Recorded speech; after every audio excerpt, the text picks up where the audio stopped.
ಈ ಜನರು ಯಾಕೆ ಹೀಗೆ ಭಯಭಕ್ತಿಯಿಂದ ಓಡಾಡ್ತಿದ್ದಾರೆ ಅಂತ ನಿಮ್ಗೇನಾದ್ರೂ ಗೊತ್ತಾ? ಉಡುಪಿ ಜಿಲ್ಲೆ ಕಾಪುವಿನಲ್ಲಿ ಇಂದು 2 ವರ್ಷಕ್ಕೊಮ್ಮೆ ಜರುಗುವ ಪಿಲಿಕೋಲಕ್ಕೆ ಸಹಸ್ರಾರು ಜನರು ಸಾಕ್ಷಿಯಾದರು. ಕಾರ್ಕಳ ಸೀಮೆಯ ಅರಸನಾದ ಭೈರಸೂಡವ ಬೇಟೆಗಾರರಾದ ಮುಗ್ಗೇರರ ಮೂಲಕ ಕಾಡಿನಿಂದ 2 ಹುಲಿಗಳನ್ನ ಹಿಡಿದು ತಂದು ಅವುಗಳನ್ನ ಪೂಜಿಸುತ್ತಿದ್ದನಂತೆ. ಆತ ಯುದ್ಧದಲ್ಲಿ ರಾಜ್ಯವನ್ನ ಕಳೆದುಕೊಂಡಾಗ ಆ 2 ಹುಲಿಗಳನ್ನ ಪಡುವಣ ಸೀಮೆಯ ಕಾಪು ಪ್ರದೇಶಕ್ಕೆ ಹೋಗಿ ಎಂದು ಕಳಿಸಿದನಂತೆ. ಆ ಪ್ರಕಾರ ಕಾಪುವಿಗೆ ಬಂದ 2 ಹುಲಿಗಳು ಮಾರಿಯಮ್ಮನ ಬಳಿ ತಮಗೆ ವಾಸಕ್ಕೆ ಜಾಗ ನೀಡಬೇಕೆಂದು ಬೇಡಿಕೊಂಡವು. ಕಾಪುವಿನ ಮಹಾದೇವಿ ಮಾರಿಯಮ್ಮ ಆ 2 ಹುಲಿಗಳಿಗೂ ಹಾಗೂ ಅವುಗಳ ಜೊತೆಗೆ ಬಂದ ಇತರ ದೈವಗಳಿಗೂ ಜಾಗ ಕೊಟ್ಟಳಂತೆ. ಹಳೆ ಮಾರಿಗುಡಿಯ ಪಕ್ಕದಲ್ಲಿ ಆ ದೈವಗಳು ಸ್ಥಾನವನ್ನ ಪಡೆದವು. ಕೊಪ್ಪಲಂಗಡಿ, ಮಧ್ಯ ಮಾರಿಗುಡಿ, ವಾಸುದೇವ ದೇವಸ್ಥಾನ ಹಾಗೂ ರಾಷ್ಟ್ರೀಯ ಹೆದ್ದಾರಿ ಪ್ರದೇಶದಲ್ಲಿ ಓಡಾಡುವ ಪಿಲಿಕೋಲದ ದೈವ ನರ್ತಕ. ಆ ಪ್ರದೇಶದಲ್ಲಿ ಆತ ಯಾರನ್ನು ಮುಟ್ಟುತ್ತಾರೋ ಅವರು ಮುಂದಿನ ಪಿಲಿಕೋಲದ ಒಳಗೆ ಅಸುನೀಗುತ್ತಾರೆ.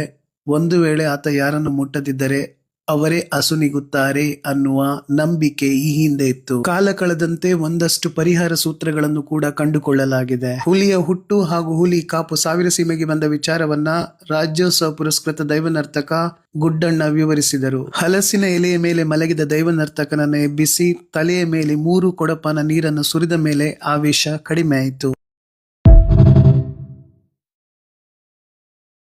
ಈ ಜನರು ಯಾಕೆ ಹೀಗೆ ಭಯಭಕ್ತಿಯಿಂದ ಓಡಾಡ್ತಿದ್ದಾರೆ ಅಂತ ನಿಮ್ಗೇನಾದ್ರೂ ಗೊತ್ತಾ? ಉಡುಪಿ ಜಿಲ್ಲೆ ಕಾಪುವಿನಲ್ಲಿ ಇಂದು 2 ವರ್ಷಕ್ಕೊಮ್ಮೆ ಜರುಗುವ ಪಿಲಿಕೋಲಕ್ಕೆ ಸಹಸ್ರಾರು ಜನರು ಸಾಕ್ಷಿಯಾದರು. ಕಾರ್ಕಳ ಸೀಮೆಯ ಅರಸನಾದ ಭೈರಸೂಡವ ಬೇಟೆಗಾರರಾದ ಮುಗ್ಗೇರರ ಮೂಲಕ ಕಾಡಿನಿಂದ 2 ಹುಲಿಗಳನ್ನ ಹಿಡಿದು ತಂದು ಅವುಗಳನ್ನ ಪೂಜಿಸುತ್ತಿದ್ದನಂತೆ. ಆತ ಯುದ್ಧದಲ್ಲಿ ರಾಜ್ಯವನ್ನ ಕಳೆದುಕೊಂಡಾಗ ಆ 2 ಹುಲಿಗಳನ್ನ ಪಡುವಣ ಸೀಮೆಯ ಕಾಪು ಪ್ರದೇಶಕ್ಕೆ ಹೋಗಿ ಎಂದು ಕಳಿಸಿದನಂತೆ. ಆ ಪ್ರಕಾರ ಕಾಪುವಿಗೆ ಬಂದ 2 ಹುಲಿಗಳು ಮಾರಿಯಮ್ಮನ ಬಳಿ ತಮಗೆ ವಾಸಕ್ಕೆ ಜಾಗ ನೀಡಬೇಕೆಂದು ಬೇಡಿಕೊಂಡವು. ಕಾಪುವಿನ ಮಹಾದೇವಿ ಮಾರಿಯಮ್ಮ ಆ 2 ಹುಲಿಗಳಿಗೂ ಹಾಗೂ ಅವುಗಳ ಜೊತೆಗೆ ಬಂದ ಇತರ ದೈವಗಳಿಗೂ ಜಾಗ ಕೊಟ್ಟಳಂತೆ. ಹಳೆ ಮಾರಿಗುಡಿಯ ಪಕ್ಕದಲ್ಲಿ ಆ ದೈವಗಳು ಸ್ಥಾನವನ್ನ ಪಡೆದವು. ಕೊಪ್ಪಲಂಗಡಿ, ಮಧ್ಯ ಮಾರಿಗುಡಿ, ವಾಸುದೇವ ದೇವಸ್ಥಾನ ಹಾಗೂ ರಾಷ್ಟ್ರೀಯ ಹೆದ್ದಾರಿ ಪ್ರದೇಶದಲ್ಲಿ ಓಡಾಡುವ ಪಿಲಿಕೋಲದ ದೈವ ನರ್ತಕ. ಆ ಪ್ರದೇಶದಲ್ಲಿ ಆತ ಯಾರನ್ನು ಮುಟ್ಟುತ್ತಾರೋ ಅವರು ಮುಂದಿನ ಪಿಲಿಕೋಲದ ಒಳಗೆ ಅಸುನೀಗುತ್ತಾರೆ.